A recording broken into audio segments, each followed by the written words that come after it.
આકાશવાણી ભુજ સ્થાનિક સમાચાર કલ્પના શાહ વાંચે છે.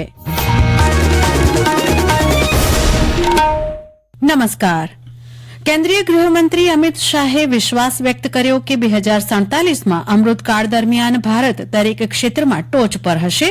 અમદાવાદમાં એસજીવીપી સંસ્થા દ્વારા આયોજિત પૂજ્ય પુરાણી સ્વામી સ્મૃતિ મહોત્સવમાં સંબોધન કરતા શ્રી શાહે દેશમાં શિક્ષણ, આરોગ્ય, સલામતી, આર્થિક પ્રગતિ અને સાંસ્કૃતિક મૂલ્યોની જાળવણી માટે પ્રધાનમંત્રી મોદી દ્વારા થઈ રહેલા પ્રયાસોને બિરદાવ્યા હતા. ભારતને વિશ્વની ટોચની 3 અર્થવ્યવસ્થાઓમાંથી એક બનાવવા માટે 2024માં શ્રી મોદીને પ્રધાનમંત્રી તરીકે ફરી ચૂંટાવવા શ્રી શાહે લોકોને આહવાન કર્યું હતું. રાજ્યમંત્રી ભીખુસિંહ પરમારે ભુજ અને નખત્રાણા ખાતેના પુરવઠા ગોડાઉનોનું નિરીક્ષણ કર્યું હતું. નખત્રાણા સરકારી પુરવઠા ગોડાઉનની મુલાકાત પ્રસંગે અનાજ, તેલ સહિતના જથ્થાનું ઝીણવટપૂર્વક નિરીક્ષણ તેમજ તોલમાપ સહિતના જથ્થા વિતરણની માહિતી મેળવી હતી. તો ભુજ ખાતે પણ અન્ન પુરવઠા ગોડાઉનનું નિરીક્ષણ કરી જાત માહિતી મેળવી હતી. આ ઉપરાંત વિથોણ ખાતે સંત ખેતાબાપા સ્થાનકની મુલાકાત લીધી હતી.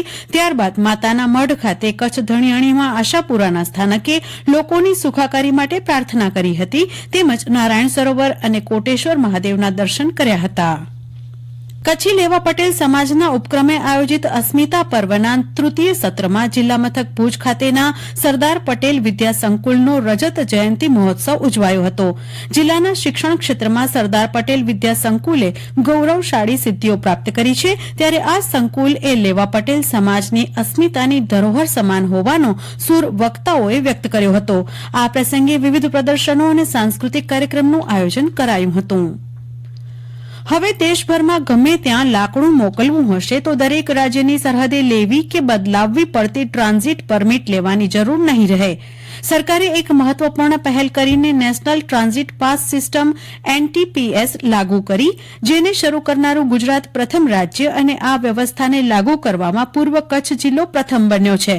કંડલા ખાતે આયોજિત કાર્યક્રમમાં વન, પર્યાવરણ અને ક્લાઇમેટ ચેન્જના કેન્દ્રીય મંત્રી ભૂપેન્દ્ર યાદવ દ્વારા ઓનલાઈન વિડીયો કોન્ફરન્સ મારફતે વાહતુક પાસ જનરેટ કરી કંડલા, ગુજરાત ખાતેથી પશ્ચિમ બંગાળ સુધી ફ્લેગ ઓફ કાર્યક્રમનું આયોજન કરાયું હતું. આ નિર્ણયને પગલે રાજ્યની અંદર અને રાજ્યની બહાર લાકડા અને અન્ય વન પેદાશના વાહતુક પાસ માટે પડતી મુશ્કેલીમાંથી મુક્તિ મળશે. કચ્છ જિલ્લાના છેવાડાના નાગરિક સુધી કેન્દ્ર, રાજ્ય સરકારની ફ્લેગશીપ યોજનાઓનો લાભ મળે તેવા ઉદ્દેશ્યથી જિલ્લાના ગામે ગામ લોક સંદેશો પાઠવતી વિકસિત ભારત સંકલ્પ યાત્રા ભ્રમણ કરી રહી છે. ભુજ તાલુકાના સરહદી કુરન ગામે વિકસિત ભારત સંકલ્પ યાત્રા પહોંચતા ગ્રામજનો દ્વારા યાત્રાનું ઉત્સાહભેર સ્વાગત કરવામાં આવ્યું હતું. રાપર તાલુકાના માખેલ ગામ ખાતે વિકસિત ભારત સંકલ્પ યાત્રા કાર્યક્રમ ઉજવાયો હતો. કાર્યક્રમમાં સરકારની જન કલ્યાણ યોજનાઓ વિશે ગ્રામજનોને જાણકારી આપવામાં આવી હતી અને લાભાર્થીઓને યોજનાઓના લાભ આપવામાં આવ્યો હતો. રાજ્ય તથા કેન્દ્ર સરકારની પ્રધાનમંત્રી જન આરોગ્ય યોજના, પ્રધાનમંત્રી ઉજ્જવલા યોજના સહિતની અનેકવિધ યોજનાના લાભાર્થીઓને મહાનુભાવોના હસ્તે લાભો એનાયત કરવામાં આવ્યા હતા તેમજ ગ્રામજનોનું હેલ્થ સ્ક્રીનિંગ કરાયું હતું.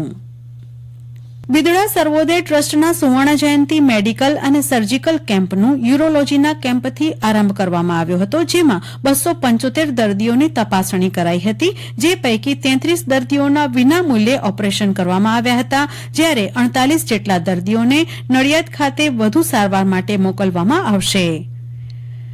પ્રધાનમંત્રી નરેન્દ્ર મોદી આવતીકાલે સવારે 11 વાગ્યે આકાશવાણી પરથી પ્રસારિત થનાર મન કી બાત કાર્યક્રમમાં વિવિધ વિષયો ઉપર પોતાના વિચારો રજૂ કરશે. આકાશવાણી પરથી હિન્દી પ્રસારણ બાદ તરત જ ગુજરાતી ભાષામાં મન કી બાત કાર્યક્રમનો ભાવાનુવાદ પ્રસારિત કરાશે. મુખ્યમંત્રી ભૂપેન્દ્ર પટેલે આજે અમદાવાદ રિવરફ્રન્ટ ખાતે આ વર્ષના વાઇબ્રન્ટ અમદાવાદ ફ્લાવર શોને ખુલ્લો મૂક્યો હતો. અમદાવાદ મહાનગરપાલિકા દ્વારા દર વર્ષે યોજાતા આ ફ્લાવર શોમાં આ વર્ષે વિવિધ પ્રકારના 15 લાખથી વધુ ફૂલ છોડ મૂકવામાં આવ્યા છે.